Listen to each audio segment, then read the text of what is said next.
இருக்காளுங்களே. ஏயா நேற்று எங்கே போனேன்? ஏம்மா எங்கள் அம்மா வீட்டுக்கு தான் போனேன்.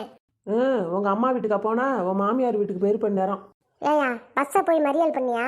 மறியல் பண்ணுற வயசா உனக்கு? அடித்தா தாங்குவியா நீ? ஏயா எவன் சொன்னது நான் போய் பஸ்ஸை மறியல் பண்ணேன்னு? அங்கே 4 பேர் அடி வாங்கிட்டு வீட்டில் கிடக்கிறானுங்க. அடுத்த அடி உனக்கு தான்.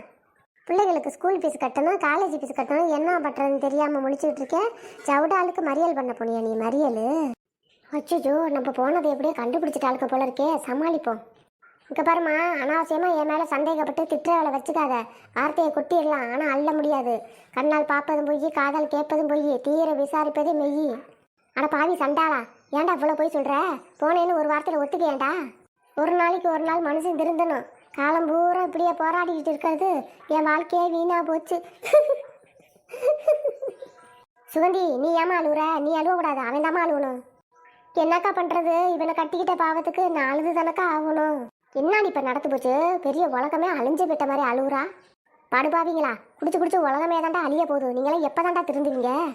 கடையை எப்போ ஒழிக்கிறாங்களோ அப்போ தான் நாங்கள் திருந்துவோம். கடை இருக்கிற வரைக்கும் நாங்கள் திருந்த மாட்டோம்.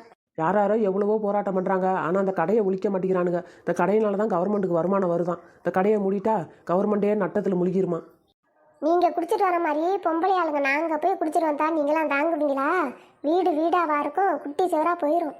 சோறு தண்ணி இல்லைனா கூட நாங்கள் பேசாமல் இருப்போம்டா. குடிச்சிட்டு வந்து ஏன்டா எங்கள் நிம்மதியை கெடுக்குறீங்க? ஒவ்வொரு நாளும் ஒவ்வொரு பொழுதும் உங்கள்கிட்ட அக்க போரா இருக்கு. பெரிய போராட்டம்டா உங்களோட. குடிச்சிட்டு வந்தால் என்ன பண்ணுறேன் என்ன செய்கிறேன்னு உங்களுக்கே தெரிய மாட்டேங்குது. வியாதியை விலை கொடுத்து வாங்குறீங்களாடா, நீங்களாம் திருந்தவே மாட்டீங்களா? ஏக்கா, இப்போ நீங்கள்கிட்ட பேசினா சரிப்பட்டு வராது. நம்ம எங்கே விற்கிறானுங்களோ அங்கே போய் போராட்டம் பண்ணுவோம் வாங்க. இங்கே பாரு, அனாவசியமாக ஊர்வம் வெளுக்காதீங்க. பேசாமல் அவங்கவுங்க வேலையை பாருங்கள். நம்ம ஆளுங்க எல்லாரையும் கூப்பிடுங்க, நம்ம போய் போராட்டம் பண்ணலாம்.